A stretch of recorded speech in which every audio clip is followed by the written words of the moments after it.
Let's return to tomorrow night's budget, and the battle is already on over family benefits and childcare. The Social Services Minister, Scott Morrison, joins us now from Parliament House. Scott Morrison, thanks for your time this morning. Jenny Macklin was on our program just in the last hour, restating the opposition won't budge on those family tax benefits. Where does that leave your childcare proposals now? Well, I'm not surprised that the Labor Party would continue to be reactionary. I mean, what we've seen in the UK, I mean, Bill Shorten is the new Ed Miliband of Australian politics, and they'll continue to go down their reactionary approach. We anticipated that. That's why for some time now I've been engaging with a number of crossbenchers about this and the other packages we released last week on the pensions, and we'll continue to have those dialogues over time. And look, that's the process. But you've got to pay for what you're spending on. The Labor Party doesn't seem to understand that. They think you can just spend and never have to be called to account for it. We understand that, and that's why we have savings in the social services portfolio to pay for the additional $3.5 billion we want to put into families who with low and middle incomes, who are disadvantaged and vulnerable. We think it's a responsible package. Is it actually reactionary though? Because you knew the Labor Party's stance on this, didn't you? The family tax benefits, Part B. You knew that would be the reaction, and now it's just a matter of whether or not you can convince them that this childcare outweighs the stance they've taken. Well, it's a different proposition. The proposition now is to invest the savings in increased support for families on low and middle incomes and who are disadvantaged and vulnerable. Now, it's predictable that the Labor would be completely political about this. Fortunately, I think crossbenchers are being far more constructive about these issues. We'll see what the Greens are like under their new, more pragmatic leadership as it's been built, and we will have the professional discussions you would expect us to have, and that's where we're heading with this. But it's all about ensuring that we're better spending the money that we have in the social services portfolio. 8 out of 10 income taxpayers go to work every day, and their income tax is what is required to pay the $150 billion bill. Now, we have to spend it better. We don't think you should be increasing taxes or increasing the deficit to pay for increased investments.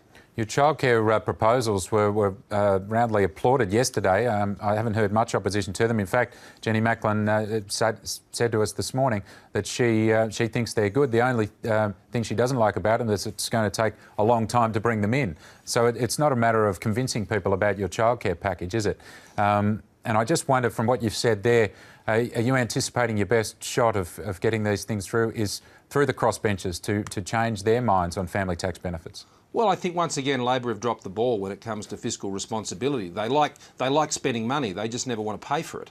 And so that means that once again the crossbenchers will have to be placed in the middle of this discussion, and that's whom we'll have the professional and I think very constructive process with. And that's what the requirement is when you're working through a parliamentary democracy. I wish Labor would be more constructive than they are, but they clearly want to do opposition for opposition's sake. That's their political choice, but I don't think that's what families want to hear. Families want to hear that we're able to actually pay for the things that we're doing, and this is a good package. It's a very responsible package. It's a very fair package, and it's all designed to do one thing: help families have the choice to be in work, stay in work, get in work, because so many families have to be in work. It's a long-term approach, really, isn't it? Many of the mothers that might be able to get access to the childcare that you're talking about may not have had their children yet. Why not bring that forward and plan to have those changes earlier? Well, because they're implementation issues. What we're also doing at the same time is introducing a whole new technology support system to ensure that there's greater integrity in the system, there's greater ease of compliance for families and the service providers themselves. Now, you're not going to go and do that change twice, once with the old system and also with the new system.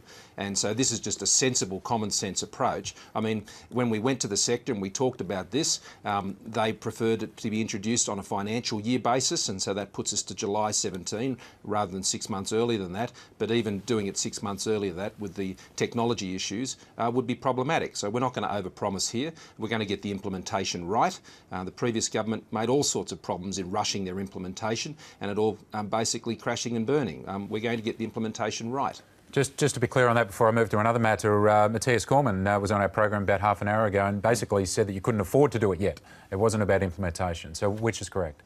Well, it is about implementation, and I don't think accept your characterisation of the way the Finance Minister has responded to your question. I mean, these are the issues that we've all got to deal with, but as the Minister responsible for social services, when it comes to implementation, that's the date it can be introduced properly. Have you been able to identify other areas where you can make cuts in your portfolio? We already have, and the Treasurer announced another one of them yesterday, and that was the issue of double dipping on paid parental leave. That was a proposal by the social services portfolio, and got support of the Treasurer and the Prime Minister.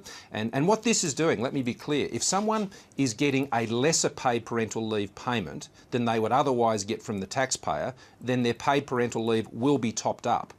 But if they are getting exactly the same or more from their employer, then you don't get to go to the well twice. This is an integrity measure.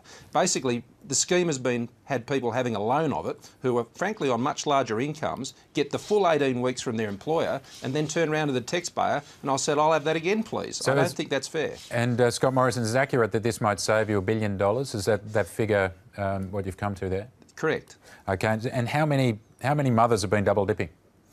Well, it's at various degrees. You've got around about 20,000 odd who have been taking the full amount from their employers and then turning up for the full amount from the taxpayer, and you've got a slightly higher number than that who are been claiming a partial payment. How many on top of that? Sorry, I'm just. Well, the total figure is about 47% of those claiming paid parental leave currently have either been overclaiming or completely double dipping. And so that's the practice we'll be putting an end to, because it's frankly just not fair. If you're working for a small business that doesn't have a paid parental leave scheme, why should you get less paid parental leave than someone who's working for a big public service entity or a big corporate? It's just not fair. Yeah, and well, it's true, it does sound a bit unfair, but when was this uncovered? Well, this was put up during the course of this budget. Okay, so but when did you find out that some 20,000 plus people were double dipping? Well, it was a proposal that came through the department in the course of this budget. Okay, and are there any other cuts that you're going to flag as part of your portfolio, or is that it now, or will we hear more tomorrow on that? The budget's tomorrow night, and the Treasurer has the ball lined up to kick it through the goals, and I'm sure he'll do exactly that, and we're all there supporting him as part of a strong team. I mean, what you've seen over the last few weeks is the government laying out what we're proposing to do here, and what we're trying to do here is unlock the potential of all Australians so they can make the biggest contribution they can for themselves and their families, and as a result the country benefits. What do you make of the commentary, I guess you're sort of alluding to it a little bit there, the commentary that you've been the chief salesman and that Joe Hockey's been left out in the cold on those big announcements that people would be more favourable to? I just dismiss it as the usual Canberra hyperventilation that goes on when people don't want to focus on what was really occurring, and that is the government is making some significant changes in this budget to the way we operate pensions to make that fairer. We're going to improve the pension for some 170,000 pensioners currently, and we're going to deliver a jobs for families package, which is going to give families choice because they need to be in work, so many families these days. And how people want to look after their kids is up for them. They're their personal decisions, but increasingly, we all know mothers work hard, but increasingly the majority also need to be in paid employment, and that's what this package does. It's not a welfare initiative, childcare. It's actually helping families to frankly get off welfare by ensuring they can be in a job and stay in a job. Scott Morrison, thanks for your time, and you've got plenty of negotiations to come as well. So we do. Thanks, Paul. We'll leave it there. Thank you.